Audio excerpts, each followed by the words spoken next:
Hi, I'm Orion. First of all, welcome to my closet. Is this a metaphor? No, it isn't. But anyway, I decided to challenge myself to try and find the best book format for me. Now, I have tried most book formats, but admittedly, there's been one that I never tried, and I thought, hey, let's make some content. And so I decided to experience each format of book and tell you what my thoughts are. So we're going to start off with audiobook. Now, it was the first time actually properly listening to an audiobook, so I will share some of my thoughts that I was having whilst I was listening to said audiobook. Alright. I need to make some thumbnails for a video, so I thought the first thing I'm going to try is an audiobook. Now, I've never really tried audiobooks. They're either too expensive on Audible, or just have too long of a hold to make a video like this worth it. So what I am doing is using LibriVox. Now, they are sort of a free online public domain audiobook service that have, as the name implied, free audiobooks, and they're all public domain books. So I'm going to listen to The Art of War by Sun Tzu, and I'm gonna use my phone to listen to an audiobook whilst I do some work. Now, I do have some reservations about audiobooks. I often space out when I'm like reading a book, and when you're reading a book it's fine, you can just look back up to where you missed, but when you're listening to an audiobook it's like you have to unlock your phone, go back, make sure it's not too far enough but far enough so that you're back where you lost track, and then which to me sounds like more of a pain, but I will see. I have my reservations, but I want to see how it is, so I am turning my headphones on. I'm gonna sort out all my book trackers, Goodreads and Storygraph, and we'll see you on the other side. Alright, I'm gonna be honest, I listened to it a while ago. I finished it a few hours ago, and admittedly I took very little in. I think maybe audiobooks just aren't for me. Either that or I need to focus more. I mean, the thing was, I was listening to it whilst I was making thumbnails for my Alice Oseman reread video, which is up now. But it ended up that I didn't really take anything in, so it feels like a bit of a struggle on my part. Maybe it's a me problem. Maybe I just need to listen to more audiobooks, but I think as a format, I don't know if it's for me, really. My brain isn't up for it. Then again, could be the narration. It was recorded in 2006, and it could be the material, but I don't know. I think I'd have to listen to more audiobooks for me to really have much of an opinion. Now, as I've mentioned, this is the book format that I have personally used the least. For me, I don't think it's the most accessible to me because I'm very anti-Amazon, and Amazon, or rather Audible, has very much a monopoly on audiobooks. They also have a bit of a monopoly on all ebooks, but that's not what I'm gonna try and get at this video. That's probably a video for another day. But if you're buying audiobooks outright, they are usually like £20 each. Which for me, unless I really like a book, that just isn't feasible. Unless, of course, you have an audiobook subscription. Now there is Libby, which I also use in addition to all of my, physical books and ebooks. But Libby isn't perfect. And the audiobook library that I did use was LibriVox, which houses a lot of free public domain audiobooks. The big issue with that was their audiobooks are hosted by the Internet Archive, which got hit with several weeks of downtime, which meant that several weeks less of audiobooks. Unless, of course, you downloaded them. So yeah, audiobooks.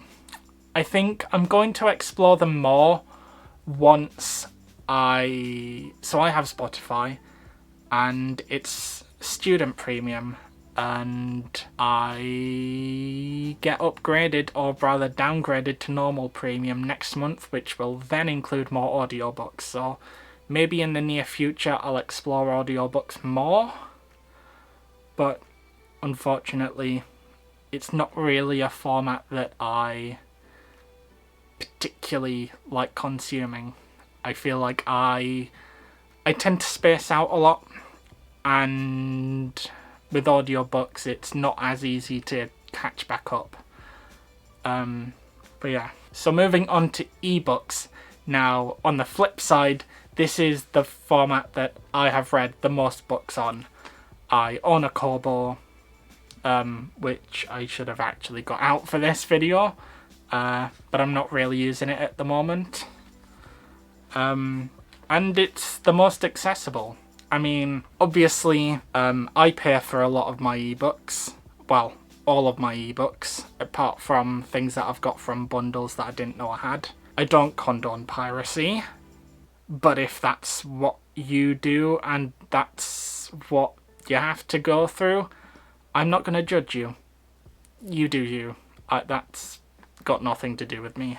Like I mentioned, Amazon also somewhat has a monopoly on ebooks, but not as much. Although a lot of self-published authors do use Kindle Direct Publishing, which again is a whole other topic for another video. I don't necessarily love Amazon, but it is, for indie authors, sometimes it can be like a necessary evil, which sucks if you're outside of that garden. Now, obviously, you can also get library ebooks. I've mentioned Libby. I use that a fair bit, but not much lately because I have way long TBR, and I'm just looking at a stack of books, and yeah, it's like 40 books long still. I keep adding. But personally, it's the most convenient for me. I am very weird. I like to read in the bath, and I don't know if you've ever tried reading a physical book in the bath, but yeah, I wouldn't trust myself. But yeah, I like to read in the bath. My device is water resistant, so that in the rare case that I do drop it in, it's water resistant, and should probably take it. I haven't dropped it in the bath yet, but I feel like there's a chance I will eventually. So I'm a clumsy little shit. But anyway, here are my actual live thoughts of reading the ebook. I don't know if what I actually recorded for ebooks. In terms of ebooks, I have read plenty, so I didn't actually really need to read another one for this video. But I'm reading A Good Demon Is Hard to Find by Kate Mosman. Is it technically good? Absolutely not. Is it entertaining? Absolutely. It's one of those things. It's not technically good, but it just hits, and I don't know why it shouldn't. Like, I generally don't like heterosexual fiction, but this is okay.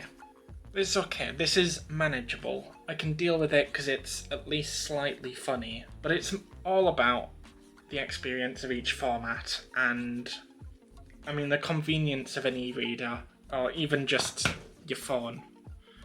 You just can't beat it sometimes, and that plus the amount of money you save, what else can you do really? It's an enjoyable format, especially when you have like an e-reader with an e-ink screen, because you can read it like you would a book and not deal with the blue light coming from your phone keeping you awake. Yeah, I've read too many ebooks. In fact, it's my main format personally. Alright, so I finished that ebook. Can't remember what it was called. I finished it over last night. A Good Demon is Hard to Find by Kate Mosman. It was so silly. It was so fun. Is it good on a technical level? Absolutely not. But a book shouldn't have to be good on a technical level to be enjoyable. You know, slop is good sometimes. But yeah, I didn't actually really need to read an ebook for this challenge because, well, I have read too many ebooks. It is my main format. It's very convenient. You know, using your phone, you can take it anywhere. The experience might not be as good, but yeah. And on an e-reader, it is almost godlike. So yeah. And now we move on to physical books. Now, obviously physical books, I have a stack of them right on my bed here. These take up physical space. Wow, how riveting. How much of a surprise. Again, these are books that I got in my book haul and haven't read. These videos make me have to rearrange my TBR, so yay. Plus arcs that I've got from NetGalley. Now, unlike obviously a lot of the digital forms of books, there's no monopoly. You can just buy a book. You can buy a book from anywhere. You can get it from a supermarket, you can get it from Waterstones, you can get it from the many places online that exist, including bookshop.org, which I tried to get an affiliate account for and got denied. And when you buy a physical book, you own it. You know, one of the issues with ebooks is they can just get taken away by the platform that owns it. They can just say, gone. I mean, for better or worse, a publisher is not going to come into my house and steal these. Although I wouldn't put it past some, given some antics of some publishers, especially with PR packages. But we'll start off with hardbacks properly. So hardbacks, they're big, they're heavy. I'll share more of my thoughts whilst I was actually reading that hardback, which was The Song of Achilles by Madeline Miller, one of my five-star books that I read last year. I don't actually have that many hardbacks, and I don't really have any hardbacks that are things that I haven't already read before, so yeah. The very nice copy of The Song of Achilles is coming out today. But this is a very nice, very pretty version. It's the 10th anniversary hardback, and it's so pretty. I couldn't have chose a better hardback book for this, and I love this book. So yeah, The Song of Achilles, rereading. Time to cry for 3 hours, just like Isaac in Heartstopper Season 3. Now this is a specific issue with this book, but I think this hardback has relatively cheap binding, I feel like, and the materials just aren't really that nice, and this one is quite susceptible to wear. Like, I have barely used this book. Barely read it. I have had to transport it from Sheffield to my home, but there's already like a good decent bit of wear just already, and it's probably because it's probably just a specific thing to this book, but also with the spine, it's sort of locked. So you have obviously you have the pages themselves, the binding of that, but the spine of the hardback it just kind of sticks in that one very straight position. Now, most hardbacks I have used and read aren't like this. This just feels like you slapped a paperback into a hardcover, which, to be fair, is a lot of what bookbinding is, so this might be a bit unfair. But yeah, I don't feel like I need to finish this to know the feeling of a hardback. So yeah, I feel like I should probably properly explain what I was meaning by the spine. So most hardcover book spines, this sort of bit of the spine will usually be curved and like detached from the main book pages, but here it is very much attached. Well, it's not really, but it doesn't sort of have, this doesn't really have the sort of capacity for movability and flexibility like most other hardback books that I have read. Now, I am often on the move. I like to get outside. Surprisingly, I look like this and want to go outside. I know, big surprise. And they're just inconvenient to travel with. Obviously, I mentioned ebooks. I'm probably alluding to what my favourite is. But it's big and heavy. It's not the greatest to travel around with. Now, I don't know if this is just me being a bit nutty, but when I read a hardback, I generally feel like I read slower, which that's probably a me thing. It feels like, well, the pages are bigger, really, so when you think about progress, it's very different to like an ebook or a paperback.